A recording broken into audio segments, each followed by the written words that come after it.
Bismillahirrahmanirrahim. Assalamualaikum warahmatullahi wabarakatuh. Alhamdulillah, salatu wassalamu ala rasulillah, ma ba'd. Teman-teman yang semoga dirahmati Allah subhanahu wa ta'ala, ada sebuah video yang cukup menarik teman-teman ya, terkait permasalahan di mana di akhir zaman ini banyaknya perbedaan di tengah-tengah kaum muslimin. Di dalam sebuah pertanyaan yang dilontarkan kepada Ustadz Sahlim Yahya Kibas, beliau ini ditanya apa solusinya dengan banyaknya perpecahan di antara kaum muslimin sekarang ini. Jadi jawaban dari Ustadz Salim Yahya Kibas ini membuka pikiran kita ya, atau membuka wawasan kita. Bagaimana solusinya agar umat Islam ini tidak terpecah belah, tidak terkotak-kotak, atau tidak berfirqoh-firqoh. Karena memang di akhir zaman ini ya, umat Rasulullah SAW terjadi fitnah yang sangat luar biasa, di antaranya yaitu perpecahan di tengah kaum muslimin. Sehingga tidak sedikit ya perpecahan yang terjadi di antara kaum muslimin ini, terjadinya keributan di antara kaum muslimin itu sendiri. Ada yang membubarkan pengajian yang lain yang tidak sepaham dengan dia. Ada juga yang berkata-kata kasar di antara sesama kaum muslimin, kan saling mengejek. Dan ini semua tidak lain ya akibat dari perpecahan di antara kaum muslimin itu sendiri. Padahal sejatinya ya kita ini bersaudara. Sebagaimana Allah Subhanahu wa ta'ala berfirman, innamal mu'minuna ikhwah. Sesungguhnya orang-orang yang beriman itu adalah bersaudara. Namun mirisnya di akhir zaman ini, ayat yang menerangkan tentang innamal mu'minuna ikhwah tersebut tidak dipakai lagi. Jadi seakan-akan muslim satu dengan muslim yang lain itu saling bermusuh-musuhan. Dan untuk menyikapi masalah ini, coba kita langsung simak ya, bagaimana penjelasan dari Ustadz Sahlim Yahya Kibas, solusi yang tepat dengan banyaknya perpecahan di antara kaum muslimin sekarang ini. Coba kita simak videonya sampai selesai. Yang mau saya tanyakan, sering sekali kita dengar dalam ceramah-ceramah itu, mungkin tidak salah para ustadz itu, ketika membahas hal-hal tadi itu, masuk dalam perbedaan itu bukan mempersatukan, sering itu. Justru menambah orang menjauh masing-masing itu. Padahal kalau diteliti mungkin agak-agak benar itu, karena yang benar sekali kan Tuhan yang paling tahu itu. Artinya kalau misalnya siapa yang masuk surga, itu kan tidak ada yang berani menjawab. Di masjid ini juga tidak ada yang berani menjawab. Jadi saya pikir bagaimana caranya Pak Ustaz, bahwa masjid itu harus lebih, apapun beda kita, tapi cara penyampaian itu harus lebih pada menyatukan umat. Nah ini bukan hanya kita perlukan pribadi-pribadi kita, umat memerlukan, bangsa ini juga memerlukan, tapi umat Islam intern kita ini sangat kita perlukan, karena orang ingin kita pecah Pak, orang ingin kita pecah. Nah jadi gimana caranya Pak? Ya, terima kasih Pak Ustaz. Assalamualaikum warahmatullahi wabarakatuh. Satu, umat harus belajar bahwa sumber agama itu bukan mazhab. Sumber agama itu adalah qala Allah wa qala Rasul. Maka segala perbedaan yang ada dikembalikan kepada Quran dan Sunnah, karena tidak ada satupun dalil yang memerintahkan kita untuk mengikuti mazhab. Ingat, mazhab tidak terlarang dalam syariat ya, tetapi tidak ada satu dalil secara implisit maupun eksplisit menyuruh kita untuk mengikuti imam mazhab. Bahkan imamnya mazhab pun melarang kita taklid kepadanya. Ya, segala persoalan Allah katakan fa in tanaza'tum fi syai'in faruddu ila Allah wa rasuli. Jika kalian berselisih tentang apa saja, kembalikan kepada Allah dan Rasulnya. Itu satu. Yang kedua, kita nggak bisa maksa Ustadz bicara menurut apa yang dia fahami dan dia yakini. Kita nggak bisa maksakan Ustadz mengikuti apa yang tren di masyarakat, kan nggak mungkin juga. Itu namanya Ustadz Sontoloyo juga kan. Nah, jadi Ustadz menjawab sesuai dengan apa yang dia ketahui kan, bahwa kapasitas keilmuan dia sebatas itu, dia kasih tahu.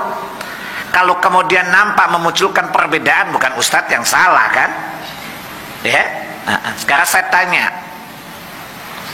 misalnya ada bapak-bapak selama ini meyakini A menurut mazhab Syafi'i, kemudian ada Ustadz mengatakan pendapat Imam Syafi'i itu lemah, dasarnya A, B, C, D, E, yang raja adalah ini. Sebenarnya ustadz yang salah atau respon kita yang berlebihan? Ya, ini biasa umat yang berlebihan. Ya, ustadz tidak mungkin berceramah untuk mencerai-beraikan umat, kecuali ustadz gila itu namanya. Paham ya? Tapi kan ustadz mau menjelaskan perbedaan mazhab menurut yang dia imani kan, menurut yang dia fahami kan. Ya, kalau kemudian terjadi perbedaan, umat yang harus bijak. Kesatu, yang ustadz dijawab itu menurut pemahaman ustadz. Maka Anda sikap bijak kita apa? Kalau Anda meyakini apa yang disampaikan pendapat ustadz, Anda ikuti. Ya, tanpa perlu mengkultusnya. Hebat ustadz, nggak usah keles. Paham? Kalau kita tidak sependapat, yakin aja apa yang sudah Bapak jalani tanpa perlu memusuhi ustadz yang berbeda dengan kita. Saya kira tidak perlu ada perbedaan kan?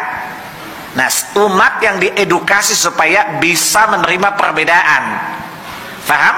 Bahwa tidak mungkin mempersatukan semua orang sama, tidak mungkin. Itu sesuatu yang tidak mungkin. Jadi kita umat yang belajar bijak menyikapi perbedaan. Satu, terbiasalah untuk bertanya kepada ustadz, mana yang paling rajih. Makanya ustadz kalau jelaskan perbedaan pendapat ulama, ya ustadz berusahalah untuk menjelaskan mana yang lebih kuat, dikemukakan dalil-dalilnya. Kalau kemudian kita sependapat, ingat, jangan karena kita terikat emosional dengan guru itu, jangan. Itu taklid namanya. Faham? Kita menerimanya karena memang hujahnya jauh lebih kuat daripada hujah orang yang dia bantah tadi. Nah, kalau kita tidak sependapat dengan hujah yang disampaikan oleh ustadz tadi, kita nggak usah membencinya kan, nggak usah memfitnahkan dasar wahabi, lo kan susah jerepot masalah kan. Kan ini masalah Pak. Ya Bapak ya katakan apa? Udah saya seperti ini, dari dulu sudah begini, ya udah seperti ini. Nah, maka ketemu dengan orang yang berbeda dengan Bapak, assalamualaikum, biasa aja kali kan Pak. Jadi perbedaan itu bukan karena menurut saya, bukan karena jawaban ustadz, tapi sikap umat yang tidak bijak terhadap perbedaan. Maka umat belajar untuk bijak menyikapi perbedaan. Perbedaan memang nggak disukai Allah sih. Allah nggak suka perbedaan kok. Jadi hadis yang mengatakan ikhtilafu ummati rahmah, itu hadis batil. Itu hadis yang batil. Ya tidak sahih hadis itu. La asalalah, kata Imam Bukhari. Paham ya? Karena dalam Quran banyak sekali Allah mencela adanya perselisihan ya, adanya perbedaan. Tapi perbedaan itu sendiri sunnatullah gitu. Ya, menyatukan berpikir orang kan susah ya, tidak mungkin. Oleh karena itu, ya bukan saya berhusnudzan, ya walaupun ustadz misalnya menolak pendapat saya pun, saya yakin dia tidak bermaksud memecah belah umat. Paham ya? Ustadz itu menjelaskan apa yang dia fahami. Ustadz itu menjelaskan apa yang dia ilmui, lalu dia jelas kadar ilmunya. Nah sekarang saya katakan, umatnya itu yang bijak. Kalau Anda meyakini kebenaran yang disampaikan oleh ustadz itu benar, amalkan, terima. Kalau tidak terima, jangan, bukan karena ada taklid. Jangan karena saya kan, itu kan ustadz saya, favorit saya, jangan. Itu suntuluyo namanya. Paham ya? Anda menerima karena memang hujahnya lebih kuat, dalilnya lebih kuat. Kalau Anda tidak sependapat, nggak apa-apa. Tapi ketahuilah bahwa hari kiamat Allah akan mengadili kita atas semua perselisihan tadi. Jelas ya? Sehingga berhati-hatilah menyikapi perbedaan. Alhamdulillahilladzi bini'matihi tatimmus shalihat. Sudah kita mendengarkan ya apa yang diungkapkan atau apa yang dijelaskan oleh Ustadz Salim Yahya Kibas tadi. Apa solusinya perpecahan yang sekarang ini banyaknya di antara kaum muslimin. Jadi tidak lain ya, kita dituntut untuk kembali kepada Al-Quran dan Sunnah. Kita dituntut untuk kembali kepada ajaran Rasulullah SAW. Itulah jalan satu-satunya. Apabila umat Islam ingin bersatu, maka jalan solusinya yaitu tadi, kita harus benar-benar ya kembali kepada Al-Quran dan Sunnah. Seperti yang dijelaskan oleh Rasulullah SAW, fa'alaikum bisunnati wa sunnati khulafa'ur rasyidin. Hendaklah kalian berpegang kepada sunnahku dan sunnah khulafa'ur rasyidin. Itulah jalan satu-satunya agar umat Islam ini tidak terkotak-kotak, tidak terpecah-pecah, dan tidak berfirqah-firqah. Seperti halnya sekarang ini ya, banyak aliran-aliran yang menyimpang di dalam ajaran agama Islam. Oke teman-teman ya, ketemu lagi video berikutnya. Semoga bermanfaat apa yang saya sampaikan tadi dan apa yang telah saya tampilkan video dari Ustadz Salim Yahya Kibas. Semoga menjadi pencerah untuk kita umat Islam, solusi yang tepat agar kita bersatu di antara kaum muslimin, yaitu kembali kepada jalan para sahabat dan berpegang teguh kepada Al-Quran dan Sunnah. Semoga bermanfaat. Wassalamualaikum warahmatullahi wabarakatuh. Assalamualaikum warahmatullahi wabarakatuh.